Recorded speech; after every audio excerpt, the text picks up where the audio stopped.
He wanted to be an accountant. So he went to college, spent 4 years working and studying, and finally he graduated. Then he did what he was looking forward to for many years. He wanted to get a job, get married, buy a house, have a family. Well, he got a job. And then he found this unexpected bump in the road. As he told me the story, there was a fella hired about the same time who had the same education, the same experience, but was making considerably more money than he was. Now, that was some time ago. If it happened today, the company would probably have a pile of excuses and a ton of lawyers to answer it. But the simple reality is, as he was telling me the story, he felt like he had been treated unjustly. Let me ask you a question. Have you ever been treated unjustly? You ever been treated unjustly financially? I guess that's like asking, how old are you? All of us have experienced unjust treatment, even at a young age. So what do you do when that happens? There is a passage in the book of James that tells us that. So may I invite you to join with me in James chapter 5. James chapter 5, where I'm going to begin reading with verse 1. James 5:1. Come now, you rich, weep and howl for your miseries that are coming upon you. Your riches are corrupted, your garments are moth-eaten, your gold and silver are corrupted, and their corrosion will be a witness against you and will eat your flesh like fire. You have heaped up treasure in the last days. Indeed, the wages of the laborers who've mowed your fields, which you kept back by fraud, cry out, and the cries of the weepers have reached the ears of the Lord of Sabaoth. You have lived on the earth in pleasure and luxury. You have fattened your hearts as in the day of slaughter. You have condemned, you have murdered the just. He does not resist you. Now, it is important to understand that what is going on in this passage of Scripture is that a group of believers are being unjustly treated. It wouldn't be too much to say that in their case, they were being financially oppressed. For example, look at verse 4. Their wages were being defraudedly held back from them. Look at verse 6. They were being condemned. And maybe that is a reference to what we saw back in chapter 2, verse 6, where it says they were being hauled into court. At any rate, they were being condemned, and verse 6 says some of them were even being killed. Now that's probably more figurative than literal, but the point is that they were being treated unjustly.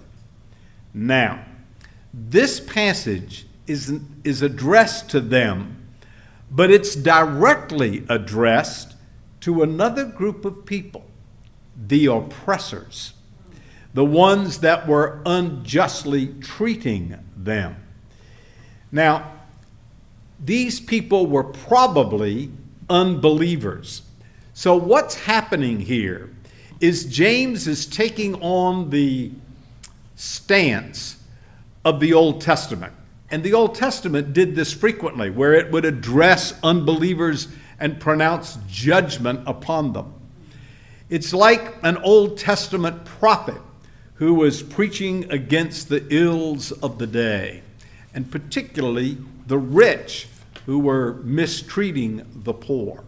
So that's sort of the analysis of what's going on in this passage. That's the overview. What I want us to do is look at some of the details. It starts with just simply saying, in essence, judgment is coming.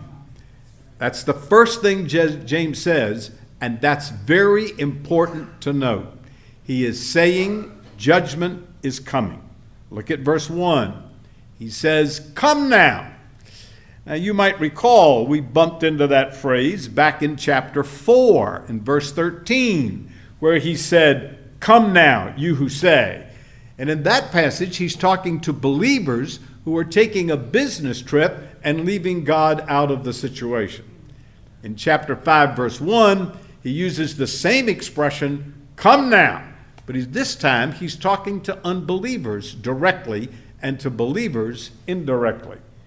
That expression is simply a way of getting attention. In both of these cases, in the case of the believers in chapter 4 and the unbelievers in chapter 5, they were leaving God out of their life. So in chapter 5, he is saying to them, "Come now, you rich, weep and howl for the miseries that are coming upon you."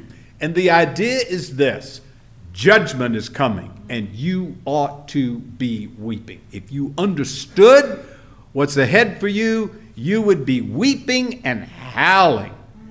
He talks about miseries, and that is a reference to the judgments that's coming. Matter of fact, some have translated it something like the suffering of judgment that you're going to face. So the simple point of that first verse is that judgment is coming. Unbelievers need to know that, and believers need to know that. Get back to that later. But just know, this is directly written to unbelievers, but it's indirectly teaching something to believers that are being mistreated. So the point is this: judgment is coming.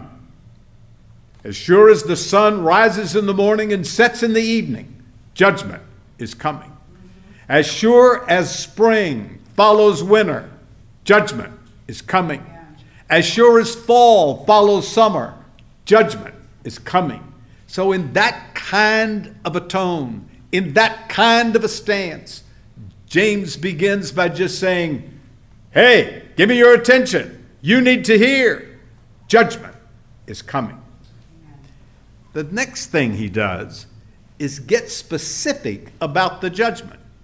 So he's, in verse 1, addressing the rich. Now he speaks to them very specifically and gives details. The essence of what follows is the same.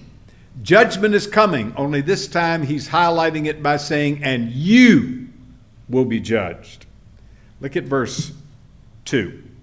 "Your riches are corrupted. Your garments are moth-eaten. Your gold and silver are corroded." Now let me explain that in the ancient world, that's the way they measured wealth. They looked at clothes, costly garments. They looked at food, how much food you had stored up, or precious metals. Now, if we were going to measure wealth today, we would look at your bank account, how much equity you have in your house, your stock, your bonds, and your retirement fund. Well, in those days, what they did was look in the barn, see how much food you have stored up. Look in your closet to see how many costly garments you have, and then they might see if you have any gold and silver stashed away. So when James mentions these three things in verses 2 and 3, he's really talking about their wealth. Because he says in verse 1, "You rich." Now he's going to talk very specifically and in detail about their wealth. And here's what he says: "Your riches are corrupt." Now the word translated corrupt means rot. Now what rots? Food. So what he's saying is, your food is corrupted, and it's in the present tense. But again, you've got to recall that this is written in the tone and in the manner of the Old Testament prophets, which very often talked about the future judgment in the present tense. And the reason they did that they're simply saying it is so certain that it's going to happen, it's as if it already has. Now, it is very obvious that he's talking about a future judgment. For he says in verse 3 at the end, you have heaped up treasure in the last days. So I'm really thinking about the judgment that's coming in the future, but I'm going to tell you, your food, what you think is part of your wealth, is rotten. In other words, your wealth is worthless. In the day of judgment, all that stuff you hoarded isn't going to help you. Then he takes on another form of their wealth. He says your garments are moth-eaten. And again, the idea is your garments are part of your wealth. Matter of fact, that's very clear in the scripture. We have cases of that where Achan, for example, stole garments. Samson promised garments to somebody who could solve his riddle. Paul says to the Thessalonians, I did not covet your wealth or your garments. This is a form of wealth. So look in your closet. We might say, see that fur coat? See those expensive suits you got? Well, it's moth-eaten, which is to simply say, it is worthless. And that's the point. All that you consider wealth is worthless. It's not going to help you in the day of judgment. And then he says, this is really interesting, verse 3, your gold and silver are corroded. That doesn't make sense. What do you mean your gold is corroded? That doesn't corrode. How about silver? That doesn't corrode. So how can he say your gold and silver is corroded? And that's the point.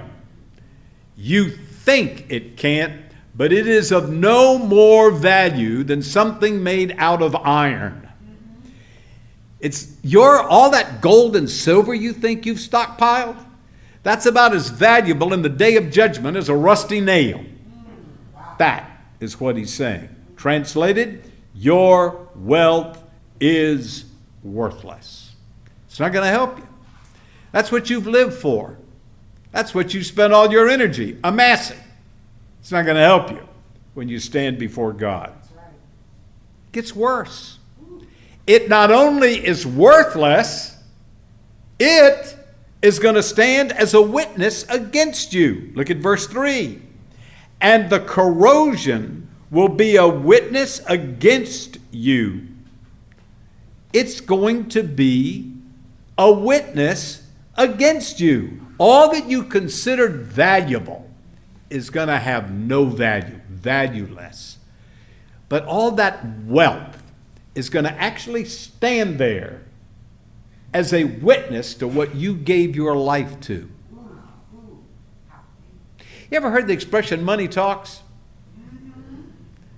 Well, it does. In the day of judgment. The Lord will point to that pile and say, witness one as to what you gave your life to. So your wealth is not only worthless, it's going to be a witness against you. Then he says in the latter part of verse 3, and eat your flesh like fire. You've heaped up all this treasure for the day of judgment.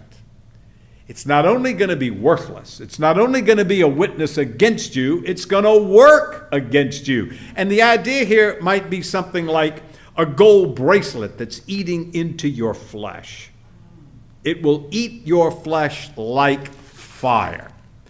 So in the strongest possible terms, James is pronouncing judgment on unbelieving wealth people who have lived for their money. And so he takes their money to say, that's not going to help you. Now, when you're rich, what do you think? Money can get you out of most situations, right? I'll buy my way out. I'll bribe my way out. Well, James is subtly saying, that may work now.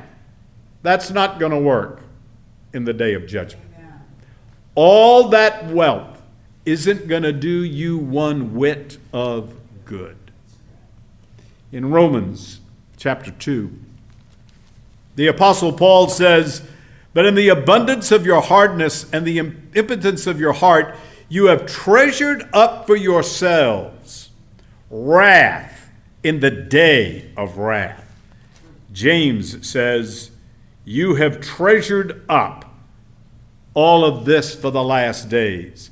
And Paul says what you've treasured up is not wealth, but wrath. So, the point is very simple. Judgment's coming, and you rich people that have oppressed the poor, you are going to be judged. Now why? Why is James picking on them? And the simple answer is, these people left God out of their life. Now, he doesn't say it quite like that, but that's the point. Look at verse 4. Indeed, the wages of the laborers who mowed your fields, which you kept back by fraud, cries out, and the cry of the reapers have reached the ears of the Lord. Here's how they left God out. They cheated the people that worked for them. And the Lord heard about it. The Lord Almighty, the Lord of armies is the idea. The omnipotent, the sovereign God of the universe is not oblivious to the injustice of his children. Some have suggested that these are references to Old Testament passages in Leviticus and Deuteronomy. But be that as it may, the simple point is the laborers were to be paid daily. And these were somehow being defrauded. Perhaps one possibility is they were delaying the payment. Therefore, it was more easy to underpay them. But the point is this. These rich people, these unsaved rich people, are being judged because of their treatment of poor believers. And the real issue is they left God out, not considering him, and they cheated the believers out of their wages. As the story goes, a hardworking Irishman asked his boss, a well-known town skinflint, for a well-deserved raise. Pat, he said, you really didn't work as hard as you think. There are 365 days in the year. You sleep 8 hours every day, making 120 days. Subtract that from 365 and you only have 243 left. You also have 8 hours every day for recreation and taking care of your family, which is another 122 days. That leaves you a balance of 121 days. Deducting 52 Sundays leaves you a total of 69 days. As you know, your office is closed every Saturday at noon, giving 52 half holidays and 26 more days in which you don't work. That leaves a balance of only 43 days. However, we allow 1 hour for lunch, which over the year makes 16 days, leaving 27 days. We give you 2 weeks vacation, which leaves you only 13 days. There are 12 legal holidays, leaving you only 1 day. And if you add up all your coffee breaks, you will see that you probably owe me money. Figures do not lie. Liars figure. And that's probably what happened in this case. They were cheated, defrauded out of their just wages. On top of that, look at verse 5. You have lived in pleasure and luxury. Actually, the word translated pleasure means luxuriously, and it implies extravagant comfort.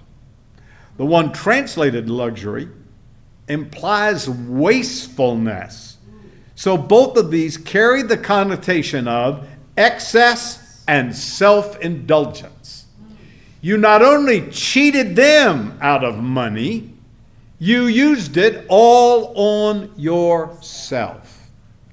In excess Now, what is excess? You know, that's tough. That's tough. I think excess is relative. I think what is excess to one man is necessity to another. When I was a kid, and this is going to really show my age, I remember the first television set I ever saw. Black and white. Now, I grew up in Pensacola, Florida, and they had television sets before they had a television station. The nearest television station was 60 miles away in Mobile, Alabama. And the only television set in town I knew anything about was in a store window. And I remember as a kid looking at it and saw all that snow, and you could barely make out the figures, and thinking, wow, you must be rich to have a TV set. Excess is relative. So what does it take to have excess? I don't know. It's relative. But the point is, they had more than they needed, and instead of paying their employees, they spent it on themselves. And that is the point. Left God totally out of the equation. Rather, they spent it on themselves and cheated their employees. Sound familiar? Don't answer that. Some of you could probably tell tales. So look at verse 6. You have condemned. That's God's job. You've murdered. Probably the idea is you've crushed those innocent people. You've hauled them before courts, according to chapter 2. And they did not resist you. Those are the unbelievers. The point being, they're hopeless. They had no defense against you. They had no position. They had no power. And so God says, they cried out to me, and I heard them. So the point of this passage is, they laid up treasure for themselves, cheating their employees out of their wages to do it. And James says what you did is going to get the judgment of God. Because what you did was lay up treasure that's going to be worthless in that day and a witness against what you did. In the Gospel of Luke, Jesus told a parable. He told about a man, and he said of him, so is he who lays up treasure for himself and is not rich toward God. And that is the point of James chapter 5. So, here's the sum. He's simply saying the unsaved, ungodly rich who have financially oppressed the believing poor will be judged. It's a rather solemn, sober session with James, isn't it? Now, let me make some observations. There is nothing wrong with having money. You can keep the color TV set. That's not the problem. The sin is not in being rich, and there's no virtue in being poor. That's not the issue. The issue is not how much you have, it's how you obtained it. In this case, they defrauded the poor. And how you use it. In this case, they used it on themselves. So James condemns those who amass wealth by fraud and spend it on selfish luxury. That is the problem. Now, there is a sense in which this passage is directly addressed to unbelievers. So I would say if you've left God out of your life, mistreating others in the process, there's a judgment coming. And unless you trust Jesus Christ, you will face the awesome judge to whom you will give an account. But I also said that this passage is addressed indirectly to believers. Now, James has more to say about them, which he begins saying in verse 7, which is a clue to the fact that the whole passage, which begins in verse 1 and actually goes through verse 12, is all addressed to believers. We will look at that next passage the next time, where he directly speaks to believers. But in the meantime, he is saying indirectly to believers, this is what you have to know. Namely, that judgment is coming. I think that's one of the most important truths in all of the Bible. For the simple reason, we live in an unjust world. So what happens when you are treated unjustly? And the answer is a whole bunch of things. But one of the answers is you get angry. Matter of fact, if you've been following me through the book of James, you might remember that way back in chapter 1, I pointed out that the outline of the book is be swift to hear, slow to speak, and slow to get angry. I pointed out that beginning at the next couple of verses and going to the end of chapter 2, the whole point was be swift to hear the word of God, and do it. Then, beginning in chapter 3, he talks about the tongue. And then, in chapter 4, he talks in essence about leaving God out of your life. He doesn't mention anger, granted. But what happens when you leave God out? Well, in the first part of chapter 4, he talks about having conflicts with one another. Talks about judging one another. And then gets to the point where he says, and you go on business trips and leave God out. So I think that the overall point in the context of the book is that you get angry. And that is never more clear than when you're treated unjustly. Then you get angry. Matter of fact, I had a conversation recently with someone who was very angry. And I listened, took out a piece of paper, and wrote down the word justice. That's what you're looking for. That's why you're angry. You're looking for justice. And that individual said, right. That's why this passage is so important. Hear me well. Judgment's coming. Translated, justice is coming. They may get away with it here. They'll pay there. I know what you're going to say next. You're going to say, yeah, but this is to an unbeliever. I've been treated unjustly by a believer. What do you say to that? There's a judgment for them too. It's called the judgment seat of Christ. You're not going to get away with it. There's a price to pay. What you do on earth has eternal consequences. So one of the most important truths in all of the Bible is this world is unjust, but justice is coming because judgment is coming. And in that judgment, there will be just judgment. And nobody is going to get out of that trial.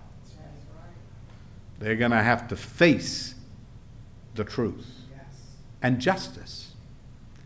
So I think one of the great truths in all of the Bible, in all of life, in all of your life, is take those times when you were treated unjustly and remember, God will take care of that. Don't be angry. Be slow to get angry and quick to get over it, because God will take care of the judgment. Vengeance is mine, saith the Lord. And let him do it. He'll do a whole lot better job than you anyway. So the great message for us today is God the Father will execute just judgment.